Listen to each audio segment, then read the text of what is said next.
আমার যেহেতু ছোট্ট একটা বেবি আছে সেজন্য আমি আপনাদের সাথে চেষ্টা করি যে একদম সহজ রেসিপি যেটা সেটা আপনাদের সাথে শেয়ার করার জন্য।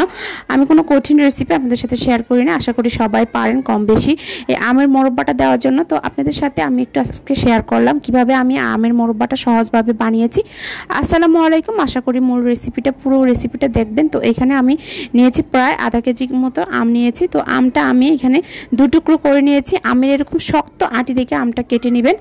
তো আমি এখানে আমটা কেটে নিয়ে আমটা ভালো করে ধুয়ে নিয়েছি। ধুয়ে নেওয়ার পরে এখানে কয়েকটা স্টিক আমি একসাথে রাবার দিয়ে এটা করে নিয়েছি। রাবার দিয়ে আমি এটা করার পরে আমি আমার সুবিধার মতো, আমার যেহেতু সহজ হবে সেজন্য আমি এখানে করে নিয়েছি। যাই হোক, আমি এখানে ভালো করে কেচে নিব। আপনারা চাইলে কাঁটা চামচ দিয়ে করতে পারেন। তো এটা দিয়ে করলে কিন্তু অনেক সময়টা বাঁচে, অনেক সহজ হয়।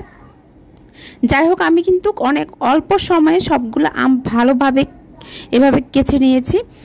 তো এভাবে করলে কি হয়, একবার নরম হয়ে যায়। তো দেখতে পাচ্ছেন আমি সবগুলো করে নিয়েছি। নেওয়ার পরে কিন্তু এভাবে ভিতরে যে রসটা আছে, রসটা আমি চেপে চেপে বের করে নিব। তারপরে আমি কয়েকবার ভালো করে এটা ওয়াশ করে নিব। ভালো করে ওয়াশ করে নেওয়ার পরে এটাতে যে টকটা আছে টকটা বের হয়ে যাবে।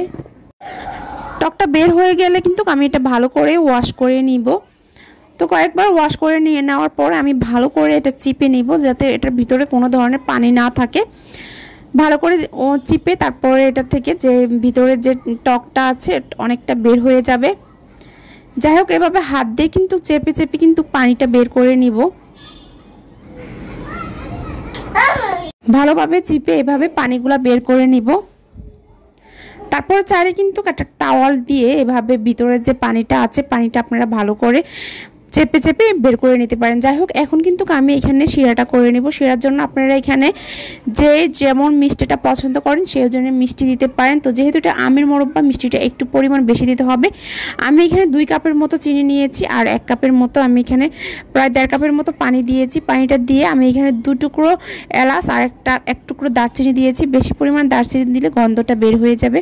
যাই হোক, যে আমি এখানে পানিটা চিপে চিপে বের করে নিয়েছি। এখানে ভালো করে একটা টাওয়াল দিয়ে কিন্তু আমি এগুলা পানিগুলা মুছে নিয়েছি। এখন কিন্তু আমি আমের ভিতরে কোনো ধরনের পানি নাই। যাই হোক, আমি এখন কিন্তু চিনির শিরাতে দিয়ে দিব। অনেকে কিন্তু একটা চুন দিয়ে সারা রাত ভিজিয়ে রাখে, কিন্তু আমি সেটা করি না। সেটা না করে আমি দেখাবো আমার আমটা কোনোভাবে খুলে আসবে না, কিছু হবে না। এভাবে করলে অনেকটা সুন্দর হবে আমটা।